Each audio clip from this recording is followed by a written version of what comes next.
정부 지원 컨설턴트는 500시간 걸리던 일을 단 0시간으로 줄여버렸고요. 성교육 강사는 강의 일정과 컨텐츠를 나 대신 기억하는 자신만의 운영 체계를 만들었습니다. 그리고 영어를 가르치던 강사는 수업을 하면 할수록 학생들을 더 잘 이해하는 시스템을 만들었습니다. 최근에 노달방주 3기에서는 자신들의 만든 시스템을 발표하는 성과 공유회가 있었고요. 거기서 AI와 자동화, 비즈니스 협업 전문가 9분에게 검증을 받았어요. 이 결과물을 잠시 뒤에 보여드리도록 하겠습니다. 근데 중요한 건 이거를 만드신 분들이 개발자가 아니에요. 코딩의 코자도 모르는 비개발자 분들이었는데요. 코딩을 잘 몰라도 자기 일에 딱 맞는 시스템을 만들 수가 있을까요? 결론부터 말씀드리자면 완벽하게 가능합니다. 만약에 AI를 써도 일이 줄어들고 있지 않다라고 느끼시는 분들은 꼭 이 영상을 끝까지 봐주세요.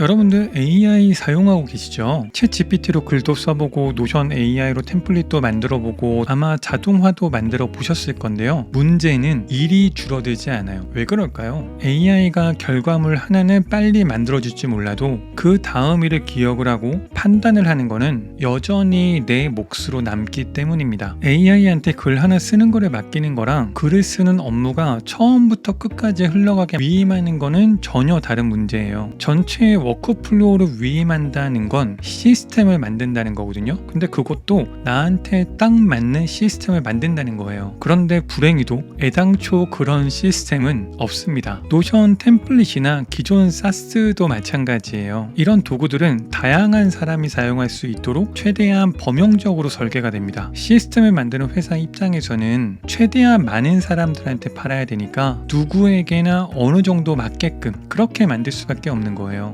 그런데 누구에게나 맞는다는 건 누구에게도 정확히 맞지 않는다는 것과 마찬가지입니다. 그래서 우리는 늘 도구한테 맞춰왔어요. 그러니까 사용하면서도 계속 불편했던 거예요. 근데 지금은 반대로 할 수 있습니다. 내 일에 맞는 시스템을 계속 찾을 필요도 없이 그냥 만들면 됩니다. 그리고 그거를 가장 정확하게 만들 수 있는 사람은 개발자가 아니라 자신의 일을 잘 알고 있는 사람이에요. 그렇다면 결국 본인인데요. 제가 오늘 보여드릴 세 분은 각자가 자신 일에서 반복되고 있는 문제를 파악한 다음에 자신에게 딱 맞는 시스템으로 만들었어요. 그럼 첫 번째로 정부 지원 사업 시스템을 보여드릴게요. 안녕하세요. 저는 정부 지원 사업 컨설팅을 하고 있는 강은영이라고 합니다. 저는 이번 리버브 스트림 기간 동안에 제가 하던 컨설팅 노동을 통째로 시스템에 옮기는 작업을 했습니다. 오늘은 그 시스템이 무엇을 어떻게 얼마에 대신하게 됐는지 보여드리려고 합니다. 24시간 그리고 2주 제가 컨설팅 고객 한 명당 평균적으로 쏟는 절대적인 시간과 착수부터 종료까지의 최소 기간입니다. 제 일을 들여다보니까 문제는 크게 두 가지로 나뉘었습니다. 첫째는 공고 물색입니다. 보통 창업자분들은 기업마당이나 K-스타트업 두 곳을 보지만 실제 비교적 경쟁률이 낮고 합격 가능성이 높은 지원 사업들은 전국 지자체, 분야별 진흥원, 기관 게시판에 흩어져 있습니다. 현실적으로 그 많은 사이트를 매일 확인하는 건 불가능해서 놓치는 공고가 반드시 생기기 마련입니다. 세부적인 자격 요건을 확인하기 위해 첨부 파일을 일일이 확인하는 것도 많은 시간이 소요됐었습니다. 둘째는 사업 기획과 문서 작성이었습니다. 지원 자격이 되더라도 정책 방향에 맞춘 사업 기획이 선행되어야 하고 그 기획을 공고마다 다른 양식에 얹어서 항목 하나하나를 채워야 계획서가 완성이 되는데 전 과정이 컨설팅의 전부라고 해도 과언이 아닙니다. 현재까지 이 워크플로우를 한 장으로 정리해봤습니다. 신규 고객이 생기면 온보딩 미팅부터 최종안 작성까지 총 11단계고요. 이 모든 시간을 합치면 총 24시간, 그러니까 앞에서 말씀드렸던 실제 기간으로는 2주 이상의 시간이 소요됩니다. 먼저 공고를 찾는 일입니다. 제가 매일 10곳 이상의 사이트를 돌아다니면서 자격 요건을 전부 확인했었는데 시즌에는 매일 3시간씩, 비시즌에는 1시간 반에서 2시간, 그 이상일 때도 많았습니다. 이게 1년이면 최소 500시간 정도가 되는 시간이었고요. 공고 수집은 세 갈래로 도는데요. 정령 소스 13가지는 버셀 크로니 API로 받아오고 API가 없는 185곳은 맥미니 크론이 직접 순회합니다. 보안 차단이나 JS 렌더링으로 막히는 22곳은 플레이라이트가 실제 브라우저를 띄워서 수집하고 있습니다. 이렇게 1100여 기관의 공고가 매일 수집되고 있고 수집점의 맥미니 로컬 AI가 공고 본문과 첨부 파일을 읽어서 공고 기간과 자격 접속 요건을 구조화하고 있습니다. 수집이 끝나면 이렇게 슬랙으로 알림이 옵니다. 제가 직접 공고를 보며 판단하던 지원 자격은 현재 판별 태깅 자동화가 대신하고 있습니다. 공고를 찾고 자격을 판단하던 연간 500여 시간이 지금은 모두 자동화가 되었기 때문에 시간이 1시간도 들어가지 않습니다. 두 번째 문제입니다. 대부분의 창업가들은 제대로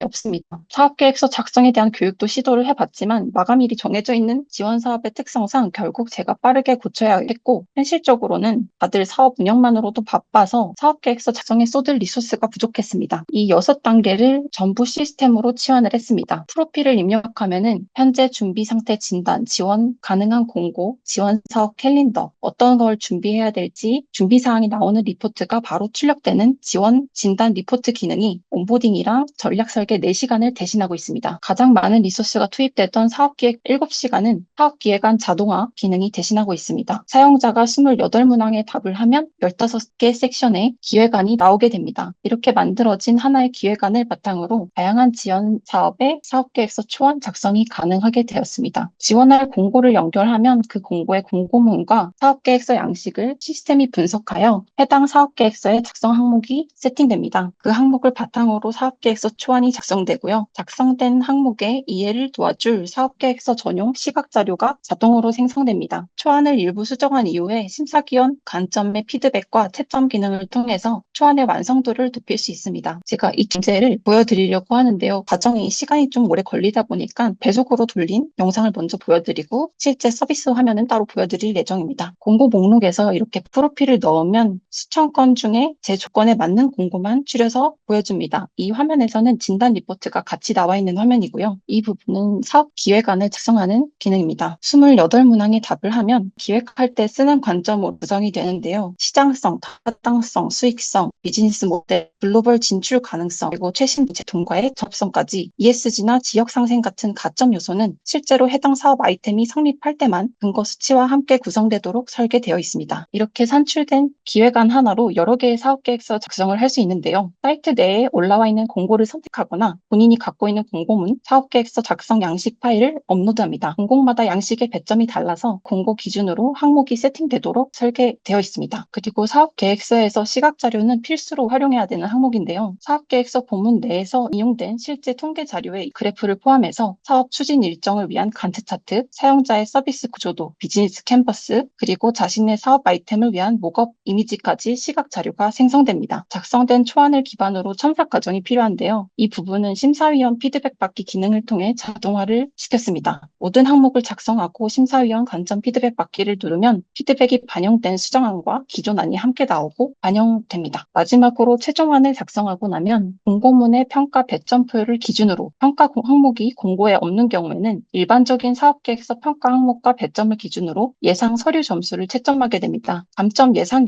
요소를 근거랑 함께 알려줍니다. 실제 화면으로 보여드리겠습니다. 이게 현재 메인 페이지에 들어오면 보이는 사이트고요. 상단에서 공고를 모아볼 수 있고 공고가 최근 공고 기준으로 같이 뜨게 되어 있습니다. 그리고 여기에서 3분 진단 시작을 하면 아까 재생해드린 영상 과정을 거치게 되는데 그 과정을 거쳤을 때 이런 지원 로드맵 진단 리포트가 생성됩니다. 여기에서 제가 어떤 지원 사업에 지원하기가 유력한지 이런 게 나오고요. 준비도가 어느 정도인지, 어떤 것들을 갖고 있고 어떤 것들을 갖지 못하고 있는지, 어떤 것들을 보완해야 하는지 예상 점수를 산출해주고 있습니다. 프로필 기반으로 어떤 것들을 보강해야 내년도 지원 사업을 준비해 볼 수 있을지 체크리스트가 같이 나옵니다. 그리고 맞춤 공고는 여기에서 같이 뜨는데요. 그 외에는 지원 캘린더라고 해서 매년 나오는 사업들을 어떤 시기에 어떤 사업들을 지원해 볼 수 있는지 나와 있습니다. 실제로 이제 로그인을 해서 자기 프로필을 저장해 놓으면은 이렇게 내 프로필에 맞는 공고라고 해서 집계가 되고요. 크게 4가지 부류로 나뉩니다. 자격 확인이 완료가 되어서 지원 가능한 공고, 자격 제한이 없어서 더 살펴볼 수도 있는 공고, 특정 요건을 갖추면 지원해 볼 수 있는 공고, 아이템의 프레임을 바꾸면 전환이 가능한 그런 공고를 볼 수 있도록 설계해 놨습니다. 기획안은 아까 영상에서 나온 그 기획안인데요. 이렇게 15개 섹션으로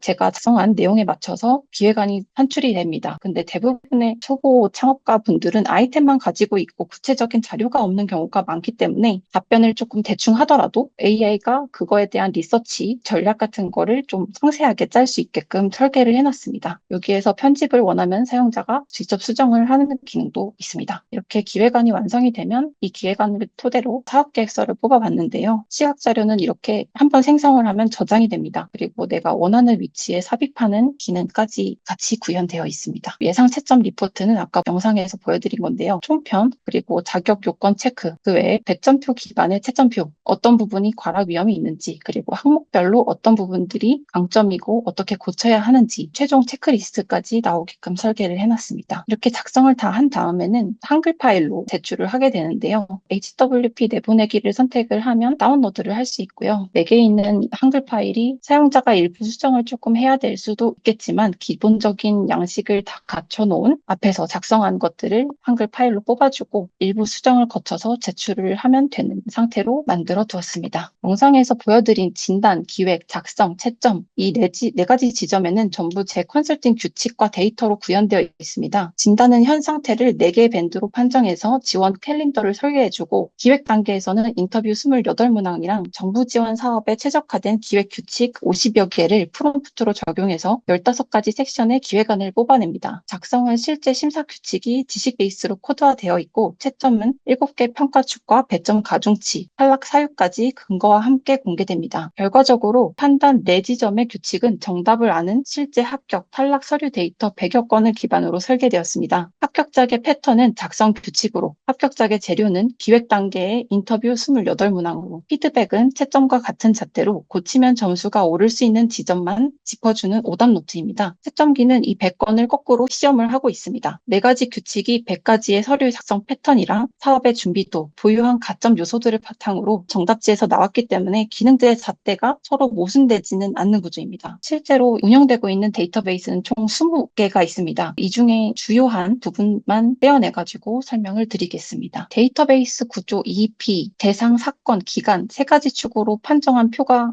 이 부분인데요. 이 기준은 단 하나, 이 테이블 한 줄의 주어가 무엇인가입니다. 공고나 회원, 기획안처럼 계속 존재하며 반복 참조되는 대상은 엔티티로 원본 창고가 되고 매칭 판정, 크레딧 증감, 채점처럼 특정 시점에 발생해서 쌓이는 기록은 이벤트입니다. 이 13가지는 핵심 흐름 데이터베이스고 그 외에 버전 이력이나 인증 계정, 세부 DB를 포함하면 프로덕션에는 총 20개의 테이블이 있습니다. 회원과 공고는 각자의 속성 값이 매칭 테이블로 들어가서 판정을 만들고 기획안과 계획서는 기획안 값 하나로 묶여서 1대 다로 하나의 기획안이 여러 공고의 계획서로 재사용되게끔 설정되어 있습니다. 이 전체 파이프라인은 비용을 효율적으로 관리하기 위해 각 단계별로 최적화된 모델을 사용하고 있습니다. 규칙으로 풀리는 매칭이나 진단은 AI를 아예 안 씁니다. 수집이나 태깅 같은 대량 반복 작업은 로컬 AI가 하고 있고 실패한 것만 경량 모델로 진행하고 있습니다. 실패 콜백 비용은 월 최대 5,000원 미만으로 예상되고 이마저도 최근에 개선되어서 거의 영원에 수렴하고 있습니다. 차트와 같은 시각 자료를 뽑는 건 회당 20원 정도가 들어가는데요. AI는 차트에 들어가면 적합할 영역과 숫자만 뽑아내고 그림은 미리 만들어둔 코드가 그립니다. 그리고 사람을 대체하는 중요한 판단, 기획안 한 장에만 가장 비싼 최상위 모델을 쓰고 있습니다. 이 모든 과정을 사용자가 풀사이클 한 회를 돌릴 경우에는 AI 원가는 5,000원 안팎으로 예상을 하고 있습니다. 제가 직접 쏟아붓던 22시간이 현재는 90% 이상 축소된 상태입니다. 정리하자면 이 시스템으로 연간 500시간 정도 썼던 공고 수집과 자격 요건을 확인하는 과정이 모두 자동화하는 데 성공해서 시간이 전혀 들어가지 않고요. 컨설팅 고객 한 명당 24시간, 2주 걸리던 일에 90% 이상을 자동화했습니다. 시스템이 할 수 있는 일은 모두 위임하고 제가 직접 해야 하는 마지막 단계, 검수라는 가장 가치 있는 일만 남았습니다. 그동안 축적한 컨설팅 암묵지를 형식지로 구조화하고 정답지가 될 수 있는 서류 100여 건이 이 시스템의 기반이 되었습니다. 이상입니다. 은영님 발표가 끝난 다음에 한 심사위원은 코멘트에 투자하고 싶다 이렇게 남겨두셨어요. 또 한 분은 바로 팔아도 될 정도의 시스템이고 출시하면은 바로 구독하겠다 라고도 코멘트에 남겨주셨어요. 이 시스템은 컨설팅의 노동을 줄이긴 했는데요. 그보다 더 중요한 거는 전문가들의 판단을 고객이 직접 사용할 수 있는 형태로 바꿔버렸어요. 이렇게 결과만 보면은 정말 엄청난 시스템이잖아요. 근데 이 시스템을 기획하고 제작하는데 약 3주간의 시간이 걸렸다고 해요. 그렇게 짧은 기간에 이 시스템이 나올 수 있었던 가장 큰 이유는 지원 사업에 필요한 고객들의 상태를 어떻게 진단하는지, 수많은 공고가 있을 텐데 그 중에서 어떤 게 우리 고객이랑 딱 맞다고 판단할 수 있는지, 어떤 기획서가 심사에 통과할 수 있는지, 이런 것처럼 컨설턴트로 오랜 기간 일하면서 쌓아온 판단과 순서를 시스템으로 옮겼기 때문에 가능했던 거였어요. 근데 진짜 문제는 뭐냐면요, 이런 전문성이 머릿속에 다 있는데 그 전문성이 내 머릿속에만 있다는 거, 이 뜻은 내가 계속 반복해서 노동을 해야 된다는 뜻이에요. 하지만 그 전문성을 다른 사람의 이해할 수 있는 형태로 꺼낼 수가 있고, 이거를 데이터랑 워크플로우랑 연결하게 되면은 나 없이도 반복해서 작동하는 시스템이 됩니다. 물론 오프라인으로 하는 일까지는 모두 다 이런 자동화 시스템으로 옮길 수는 없겠지만 내가 가지고 있는 지식은 충분히 시스템으로 옮길 수가 있습니다. 저는 오랫동안 쌓인 이런 전문성이 반복 노동으로만 소모된다는 건 너무 아깝다고 생각을 했었어요. 이게 일잘러의 역설이기도 하거든요. 일을 잘하면 잘할수록 더 많은 일이 나에게 돌아오고, 그리고 결국 내가 멈추게 되면 모든 일이 같이 멈춰요. 하지만 전문성을 시스템으로 만드는 순간 내 경험은 노동이 아니라 계속 작동하는 자산이 됩니다. 제가 이렇게 계속 시스템을 만드는 방법을 알려드리는 이유도 여러분의 전문성이 반복 업무에 갇히지 않았으면 하기 때문이에요. 그렇다면 이렇게 복잡한 업무들만 시스템으로 만들 수 있을까요? 이번 사례는 선생님들에게 귀한 인사이트가 될 거예요. 수업이 끝날 때마다 사라졌던 강사의 경험을 시스템으로 만든 사례입니다. 저는 통역사이자 영어 강사인데요. 처음에 컨텐츠 OSMU를 만들려고 했었는데 내가 가진 도메인으로 다시 만들어야겠다. 그래서 영어 수업이라는 도메인으로 레슨 매니저를 만드는 거였습니다. 제가 가지고 있었던 문제는 세 가지였는데요. 매번 비슷한 내용의 자료를 반복적으로 만들어야 하는 페인 포인트가 있었습니다. 두 번째로 월간 평가 수기를 작성을 해야만 했는데 수업 자료가 비슷하다 보니까 반복적으로 써야 하는 말들도 많았고, 모든 수강생을 하나씩 다 작성을 해야 되다 보니까 굉장히 시간이 오래 걸렸고요. 수업을 진행하면서 수업 진행에만 집중을 하고 있기 때문에 개인 피드백 같은 것들이 굉장히 많이 나왔는데도 불구하고 이런 수업 내용들이 휘발되는 문제들이 있었습니다. 세 가지를 해결하기 위해서 레슨 매니저라는 산출물을 만들었는데요. 영어를 반복적으로 학습할 수 있는 도구의 역할을 하기도 하고요. 그리고 수업 자료의 DB 센터 역할을 하기도 합니다. DB가 한 곳에 모여 있기 때문에 DB를 기반으로 수업 자료를 자유롭게 편집하고 또 저장할 수 있는 역할을 하는 편집기 역할을 넣었고요. 그리고 마지막으로 월 평가서 생성기, 이렇게 네 가지 기능이 주된 기능이라고 보시면 됩니다. 제가 주로 담당하고 있는 분들이 나이가 좀 있으신 대표님들이에요. 이 대표님들을 대상으로 1대1 출강 수업을 진행하고 있는데 아무래도 바쁘시다 보니까 일반 수강생들이 소화하는 숙제를 소화하지 못하세요. 암기를 해야 된다거나 쉐도잉이라던가 이런 반복 학습이 굉장히 중요한데 이 대표님들은 수업 시간에만 일주일에 1시간만 할애를 할 수가 있는 거예요. 그래서 이 반복 학습을 해야 하는 쉐도잉이라던가 암기 문장을 계속해서 동일한 문장인데 순서만 바꿔서 수업 자료를 매번 만들어야 하는 불필요한 업무가 있었습니다. 요거를 저는 항상 PPT로 작업을 했었었는데 PPT를 만들어서 쉐도잉을 위해서 재생을 누르면 자 따라해보세요 해서 이제 대표님들 따라하면은 마스킹된 문장을 없애고 참 잘했습니다. 이게 제 수업 진행 방식이에요. 이거를 매번 해야 되는데 암기 문장이 매번 동일한데 순서를 바꿔야 하다 보니까 암기 문장 모음집 PPT를 따로 또 만들었거든요. 슬라이드를 복사해가지고 붙여넣고 순서 바꾸고 이거를 매번 반복적으로 했었어요. 요거를 시스템상으로 제가 어떻게 구현을 했냐면 문법별로 문장을 넣으면 자동으로 쉐도잉이랑 암기 이런 걸 해볼 수가 있는 거예요. 음원 일괄 매칭이 있는데요. 긴 음원 파일을 가져와서 이런 식으로 매칭을 합니다. 근데 이렇게 불러오면 이런 거 같은 경우에는 두 명이서 대화하는 거거든요. 그럼 중간에 이렇게 공백이 있단 말이에요. 무음을 뭐 1분을 해서 자동 재감지를 하면 요거를 자동으로 14개의 음원 파일로 얘가 인식을 할 수 있고, 이런 식으로 음원을 저장을 하면 인식한 것만 저장을 이렇게 해줘요. 제가 매칭한 걸. 이렇게 입력을 하면 요 화면에서 볼 수가 있는 거예요. 아까 만든 테스트로 가면은 I'm tired, but I'm not hungry. 아까 추가했던 문장이었죠? 그럼 이렇게 볼 수 있고 속도 조절할 수 있고 반복 기능이 있고 랜덤으로 할지 차례대로 할지 할 수가 있고 한번 여기서 입력을 하면 원하는 대로 굳이 PPT를 다시 만들지 않고도 저 화면에 들어가서 그냥 플레이를 할 수가 있다. 이런 거를 만들어 봤고요. 그리고 월간 평가 수기 작성. 이게 진짜 너무너무 귀찮고 너무너무 하기가 싫어요. 근데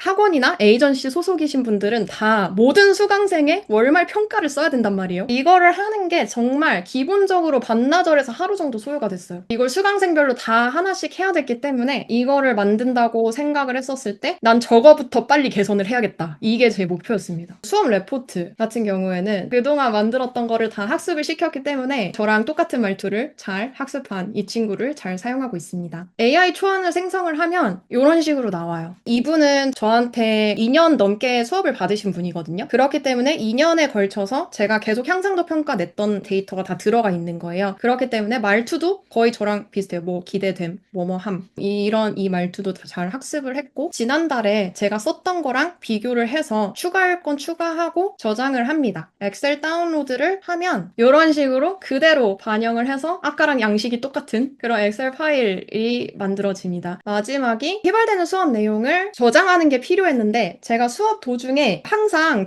자료와 동일하게 갈 수가 없어요. 수업을 진행을 하다가 더 얘기할 것들 생기고 더 설명할 것들이 생기는데 수업 자료에 메모장처럼 이렇게 그냥 해놓고 넘어가면 뭔 말인지 저도 모른단 말이에요. 끝나고 나서. 그래서 이런 수업 내용을 계속 기록을 할 수 있는 무언가가 필요하다 해서 이렇게 만든 다음에 발표 모드로 들어가요. 이게 지금 제가 이제 수업을 진행하는 상황인 거죠. 근데 여기서 중요한 거는 수업 기록증이 떠요. 저 화면에서 들어가면 이 화면에서 한 모든 게 기록이 됩니다. 이런 식으로 얼마나 그 화면에 머물었는지, 몇 번 재생을 눌렀는지, 정답을 몇 번 펼쳐봤는지 이런 게 기록이 남아요. 그래서 보통은 몇 초 안 되는 게 맞는데 뭐 5분 24초가 됐고 이걸 12번 재생했다? 그럼 이건 뭐가 문제가 있는 거예요. 이분은 스펠링을 굉장히 많이 틀리신 분이에요. 그리고 비동사 누락도 굉장히 많으신 분이고 그래서 맨 마지막에 이 사람이 가장 많이 실수를 했던 습관 같은 게 여기에 이렇게 자동으로 떠요. 이분은 이 수업 때 비동사를 자주 빠뜨렸고 전치사도 놓쳤고 소유격과 주어를 헷갈려 합니다. 반영을 하고 PPT로 가져가면 이 화면과 똑같은 생성이 됩니다. 그래서 이 레슨 매니저 같은 경우는 데이터 구조가 이렇게 세 가지로 나뉜다고 생각을 했는데요. 이 기준 정보 같은 경우에는 엔티티에 해당되는 그 정보라고 볼 수가 있는데 대상인 거죠. 유저 계정이나 그리고 스튜던트 수업 관련 정보나 이런 기준 정보를 엔티티 축으로 넣고 그 다음에 수업 기록이 이벤트에 해당하는 정보가 될 거고 엔티티와 이벤트를 토대로 산출물이 만들어지는 방향입니다. ERD도 보여드리면 이게 기준 정보 엔티티고 파란색이 계속 축적되는 이벤트성의 데이터예요. 제가 가지고 있었던 세 가지 페인 포인트는 결과적으로 봤었을 때 이 세 가지 부재였기 때문에 페인 포인트가 되지 않았나라고 저는 생각을 하고요. 그래서 복붙이 참조가 되고 휘발이 축적이 되고 재탐색이 재생성이 되는 이런 구조를 제가 한번 만들어 봤습니다. 그리고 산출물이 쌓일수록 다음 수업의 기준 정보가 더 풍요로워져서 수업을 할수록 이 시스템이 강사와 수강생을 더 이해하는 구조, 선순환 구조가 생긴다고 생각을 합니다. 그래서 이 DB에 쌓일수록 이 시스템이 점점 나를 닮아가면서 정교하게 반복적인 업무를 다 해결을 한다면 저는 이제 제 수업 퀄리티를 어떻게 더 향상시킬 수 있을지 이런 본업에 집중을 할 수 있는 구조가 되는 것입니다. 네, 감사합니다. 다빈님 시스템에서 중요한 건 수업이 끝날 때마다 사라졌던 강사의 관찰이나 학생의 경험을 다음 수업에서 사용할 수 있도록 데이터로 바꿨다는 점이에요. 수업하면서는 학생들이 어디서 멈췄는지 어디서 틀렸는지 그거를 알고 있거든요. 그리고 바로바로 그때 피드백을 주기도 하죠. 그리고 그때 바로바로 메모를 하기도 하는데 문제는 수업이 끝나면은 내가 뭐라고 썼는지 이게 무슨 말인지 전혀 알 수가 없어요. 왜냐면은 우리는 두 가지를 동시에 하기가 어렵잖아요. 강의를 하면서 메모를 한다? 그것도 그 메모가 내가 이해하기 충분하다? 이거는 슈퍼맨이 아니면은 못하는 거예요. 그래서 시스템이 대신 보게 만든 거예요. 어느 화면에 얼마나 머물렀는지, 몇 번을 들었는지, 정답을 몇 번이나 펼쳤는지. 그러면 그럴수록 수업 데이터가 쌓이게 되고 이 시스템은 학생이 어디서 막혔는지를 더 정확하게 이해를 할 수 있게 됩니다. 이거를 남기게 되면은 데이터가 쌓이면 쌓일수록 나와 학생을 더 잘 알게 되겠죠. 그리고 여기서 한 가지 좀 짚고 가야 될 게 있는데요.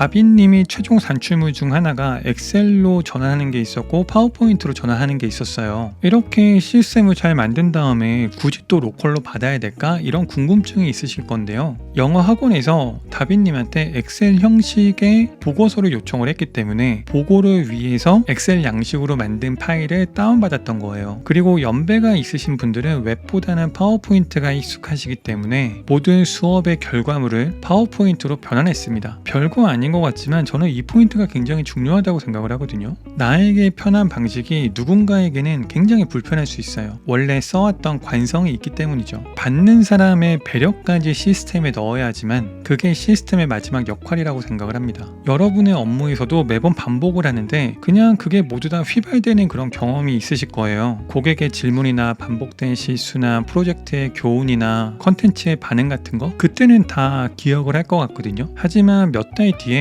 비슷한 상황이 오면은 처음부터 다시 판단하고 있을 거예요. 그 경험들이 다음 업무에 사용되지 않으면 우리는 계속해서 처음부터 일하게 됩니다. 그러니까 시작점은 새로 배우는 게 아니고요. 내가 이미 어떤 거를 반복을 하고 있는지 그거를 찾아내는 것부터 시작을 하는 거예요. 그럼 그 반복을 알아챈다면은 과연 어디까지 시스템한테 위임할 수 있을까요? 다음 분은 일정부터 콘텐츠까지 기억해야 될 모든 거를 시스템에 넘긴 사례를 보여드릴 거예요. 저는 제 시스템을 하나만 들고 온 게 아니에요. 두 개가 연결이 되어 있어서 최종적으로 제 인생을 어떻게 바꾸기 위해서 만들었는가를 좀 설명을 드릴 것 같습니다. 저는 성교육 강사로 일을 하고 있는데요. 사실 주변에서 48시간 사는 것 같다 이렇게 얘기를 듣는데 실제로 48시간 사는 것처럼 무리를 하고 살고 있습니다. 그럼에도 불구하고 하고 싶은 것도 많고 해야 하는 일도 많은 사람이라서 되게 바쁜데요. 강사로서 일을 하고 있는 것뿐만이 아니라 팟캐스트를 하기도 하고 칼럼니스트로 살기도 하고 팟캐스트 운영하는 곳에서 소설을 써서 같이 공연을 올리기도 할 예정입니다. 그렇게 했을 때 강의하는 사람으로서는 사실상 긴장이 놓치면 안 돼요. 강의료가 얼마였고 이게 실제 들어왔는지 이 기관 담당자가 누구인지 그리고 여기 강의는 어떤 걸 특히 신경 써야 되는지 심지어 강의 직전에 전화가 와서 지금 서울에 있는데 저 여기 부산인데요. 강사님 언제 오세요? 이런 연락 오는 악몽도 진짜 많이 꾸고요. 강의 10시인데 오산 이런 데 가려면 3, 4시간 걸려서 가야 될 때가 있어요. 그럴 때 강의 10시인데 9시에 눈 뜨는 그런 악몽을 막 꿔요. 그거를 바꿔보고 싶어서 이 시스템을 만들었습니다. 저는 일단 인생 대시보드와 컨텐츠 대시보드를 만들었습니다. 인생은 저의 시간 관리, 강의, 가계부를 한 곳에서 다 보는 거고요. 실제로 제 강의에 관련된 거나 인생에 관련된 걸 한꺼번에 넣을 거기 때문에 이걸 외부로 굴리고 싶지 않고 로컬에서 돌리고 싶었어요. 이걸 바탕으로 어떤 식으로 이제 했느냐. 인생 대시보드는 제가 기억해야 하는 일을 시스템에 넘겼습니다. 그래서 캘린더의 양식에 맞춰서 입력을 하면 알아서 금액이랑 대상자랑 제가 강사로서 브랜딩하기에 좋을 지표를 수집을 해서 통계에 넣어줍니다. 이동 시간이 너무 부족하면 이 일정 맞는지 확인을 해주고 시간이 겹치면 이거 안 됩니다 라는 것까지 알려줍니다. 그럼에도 불구하고 제가 삶의 질에 관련된 일정이나 이런 게 부족하면 이번 주엔 이게 부족합니다라는 알림까지 뜹니다. 제가 스레드 글을 원문으로 삼은 이유는 스레드는 짧기도 하지만 아주 가벼운 마음으로 쓰기도 좋고 데이터가 만약에 부족한 상황에도 쓰기 좋으니까 하루 3건씩 혹은 그 이상을 계속 쓰고 있었던 거예요. 문제는 제가 콘텐츠를 쌓지 않은 게 아니라 콘텐츠가 한 곳에 고여 있었고 재료는 있는데 요리를 하지 않는 상태라는 생각이 좀 들었습니다. 사실 맥락이 중요한 글이니까 검수도 되게 많이 했어야 됐어요. 블로그 글 한 편 쓸 때 한두 시간 걸립니다. 이거 이제 변환기 돌려놓고 저는 딴 거 다 할 일 하고 와서 복사 붙여넣기만 하면 돼요. 주간 반응 정리하는 것도 얘가 인사이트 다 도출해 줍니다. 그래서 제가 실제 로그를 가지고 왔는데요. 요청하고 완료하는데 7분, 6분 이렇게 걸리잖아요. 그게 단순히 스레드를 카드 뉴스로만 하는 게 아니라 네이버 블로그 글이랑 유튜브 대본까지 써줍니다. 사람이 하는 일은 검토하고 확인하는 건데 그 절차도 저는 주제가 좀 예민한 주제이다 보니까 조금 사람이 완전 자동화는 하지 않는 시스템으로 만들었습니다. 그런 거를 팟캐스트로 만들어서 그 음성을 바탕으로 클립이랑 카드 뉴스를 만들어서 스레드랑 인스타그램 자동화를 했습니다. 이거는 음성 일부를 제가 샘플로 영상으로 만들어 달라고 한 거고요. 영상을 잠깐만 저희가 지난번 에피소드 녹음할 때 나왔던 건데요.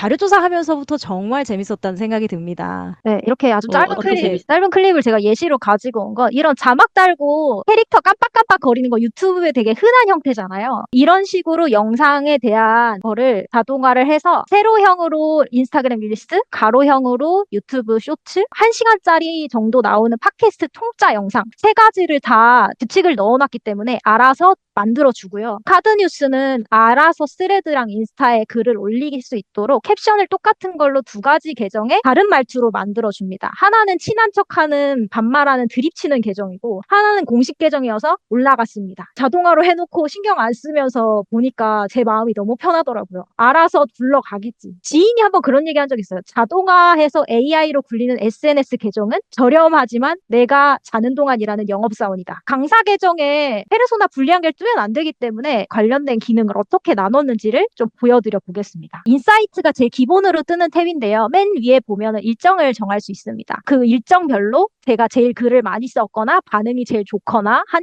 계정이 어떤 계정인지 알려주고요. 7일 발행한 조회수 탑 10개 보여주고요. 이거는 스레드가 지금 제가 조회수가 제일 좋아서 스레드만 있는 거지 다른 계정에서 좋으면 그게 뜹니다. 콘텐츠 전략 분석. 이번 주에 뜬 글을 분석을 해줍니다. 유형이 기타, 팬을 위한 거, 공익, 시사 이렇게 크게 4가지로 정리를 해준 거는 얘가 인사이트를 분석했을 때 제 글의 내 종류가 잘 되고 있다는 걸 분석해 준 건데 사실 3개가 이번 주에 나왔는데 묶어서 변환하면 좋은 글을 일주일에 한 번씩 조회수 상승률을 바탕으로 도출하게 해줬습니다. 그래서 완전 다른 글을 가져오길래 읽어보고 같은 주제인 맥락을 잡아서 묶어달라 해서 이 글을 변환기로 보내기를 누르면 이 글을 묶어서 한 편으로라고 클릭을 한 다음에 네이버, 유튜브 대본, 캐러셀이 이제 인스타 카드 뉴스입니다. 이거를 만드는 걸 요청을 하면 지금 이미 만들어진 건 밑에 뜹니다. 버리고 이미지만 다시 생성도 할 수 있고 이런 변환 과정을 거칠 때 원본을 수집해야 되잖아요. 원본을 수집하는 거는 주제별로 묶어줍니다. 모집글, 일상글, 관점글, 후기글, 정보글. 정보글은 인스타 카드 뉴스, 관점글은 유튜브 대본을 작성하는 걸 추천해달라 이런 전체적인 워크플로우를 다 얘랑 잡아놨고요. 저는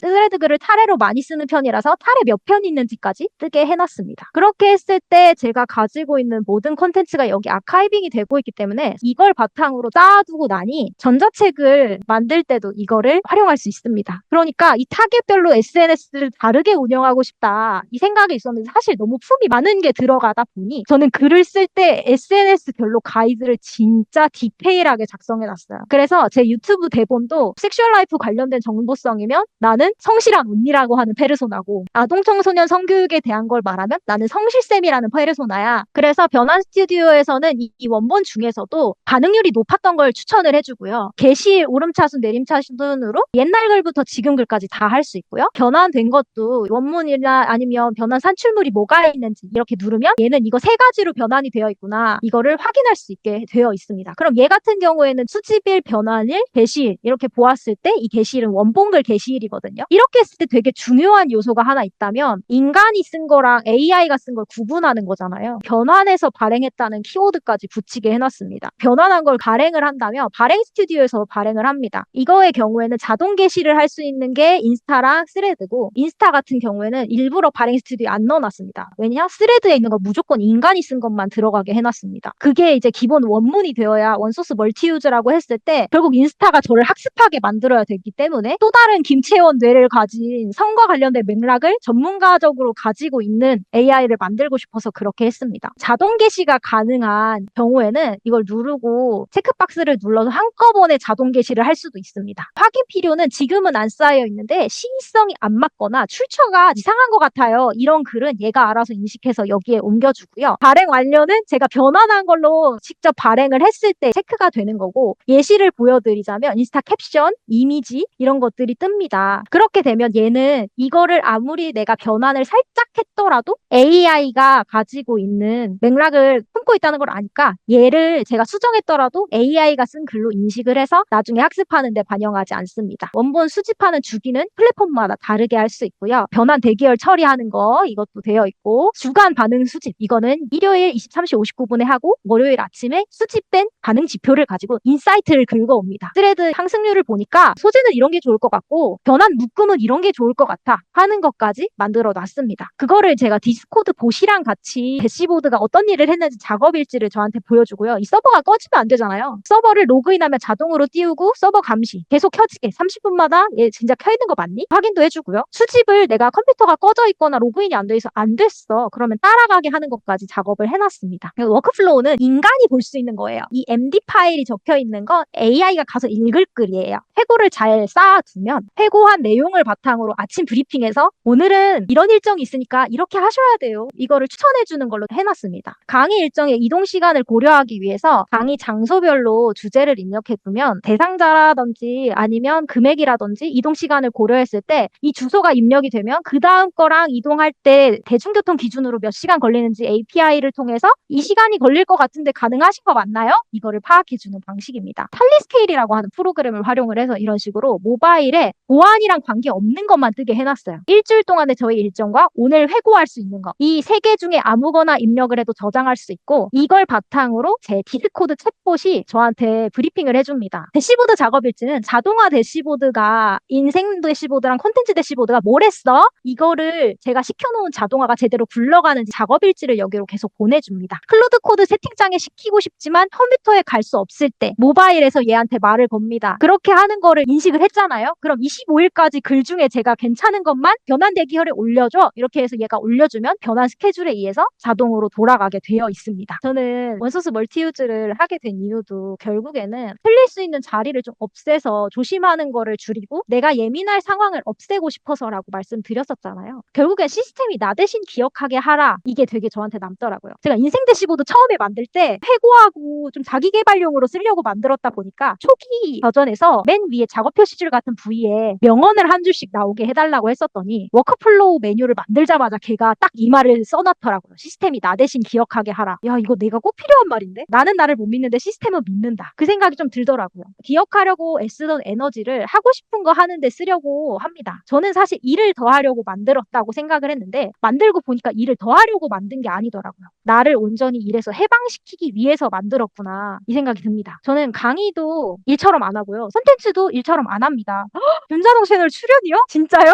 와, 출연하게 된다면 정말 영광인데요. 저는 공자님의 이 말을 되게 좋아합니다. 하고 싶은 일을 하라. 그러면 결국 일하지 않게 될 것이다. 저는 제가 일하지 않고 싶어서 커리어 패스가 진짜 많이 바뀌었는데 천직을 찾고 나서도 계속 고통스러운 이유가 뭘까를 정말 오래 고민했거든요. 진짜 결국 저한테 스스로 내렸던 결과는 욕심쟁이라서 할 줄 아는 거 말고도 너무 다 하고 싶어 하고 할 수 없는 것까지 무리하려고 해. 이 얘기를 스스로 많이 생각하고 결론을 내리려고 했는데 이제 AI가 그걸 대신 해주더라고요. 그렇게 되어서 저는 다시 일하지 않는 사람이 되었다고 느낍니다. 발표 들어주셔서 감사합니다. 채원님이 만든 시스템은 기억하는 일을 그만두기 위한 시스템이에요. 근데 정말로 대단한 건 저희가 오프라인에서 진행했던 딥다이브 행사가 있었거든요. 그때까지만 하더라도 채원님이 어떤 거를 만들어야 될지 자신의 문제를 어떤 구조로 연결해야 될지 이게 명확하게 정리가 되어 있던 상태가 아니었었어요. 그런데 부트캠프에서 문제를 발견하고 2-3일 만에 핵심 기능이 작동되는 첫 번째 시스템을 구현하신 거예요. 내가 내 일이 어떻게 굴러가는지 알기 때문에 이게 다 모두 가능한 겁니다. 사람이라면 누구나 실수할 수 있잖아요. 그 실수를 하지 않기 위해서는 내 의지로 계속 막아야 되죠. 근데 시스템을 만들고 나면은 실수를 의지로 막는 게 아니라 실수를 할 수 있는 구조 자체가 불가능하게 만들 수 있습니다. 이렇게 시간이 확보가 되면은 우리는 어떤 걸 할 수 있을까요? 아마 그 시간을 반복된 다른 업무로 채우는 게 아니라 내가 이 루프에서 빠져도 업무가 굴러간다라는 걸 확인을 하게 되면 그 다음에는 글을 쓰고 사람을 만나고 새로운 프로젝트를 시작을 하고 이런 것처럼 정말로 내가 하고 싶은 일을 하지 않을까요? 결국엔 시스템이 나한테 주는 가장 큰 변화는 일을 더 빨리 처리하는 속도는 디폴트고요. 거기에 내 시간과 에너지를 어디에 사용할 수 있는지 그거를 선택할 수 있는 주도권입니다.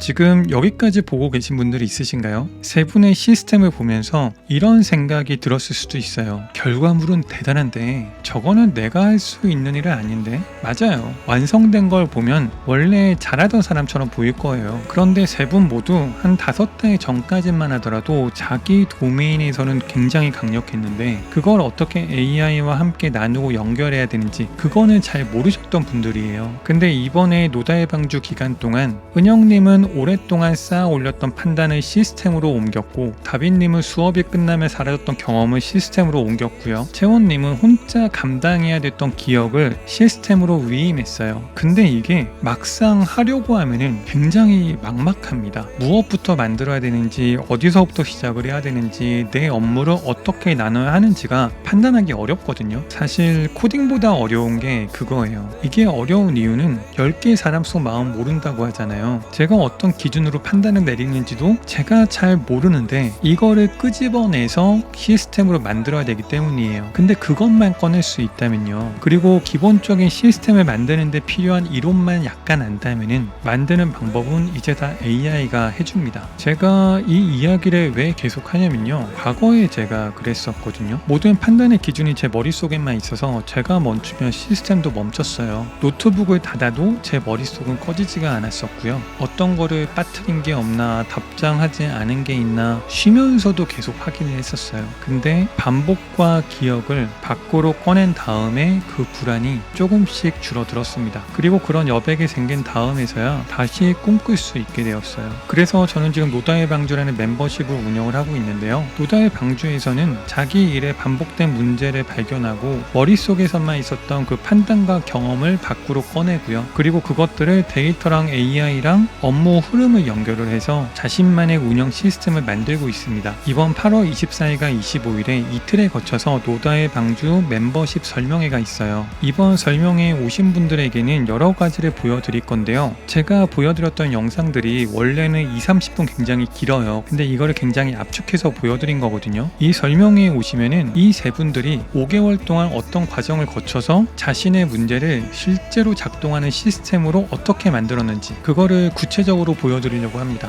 나를 대체하는 나만의 시스템을 만들고 싶은데 무엇부터 시작을 해야 될지 모르는 분들이라면 이번 설명회에 꼭 사전 신청을 해주세요. 사전 신청 링크는 더보기란과 고정 댓글에 남겨두도록 하겠습니다. 이제는 남이 만든 시스템에 내 일에 맞추는 게 아니라 내 일을 가장 잘 아는 내가 직접 운영 구조를 설계한 다음에 그거 그대로 시스템으로 만들 수 있는 시대입니다. 그렇게 자신만의 시스템을 갖게 되면 노트북을 닫아도 불안하지 않을 겁니다. 그리고 그걸 노다의 방주에 계신 분들이 이뤄 나가고 있어요. 그럼 8월 24일과 25일 노다의 방주 설명회에서 뵙겠습니다.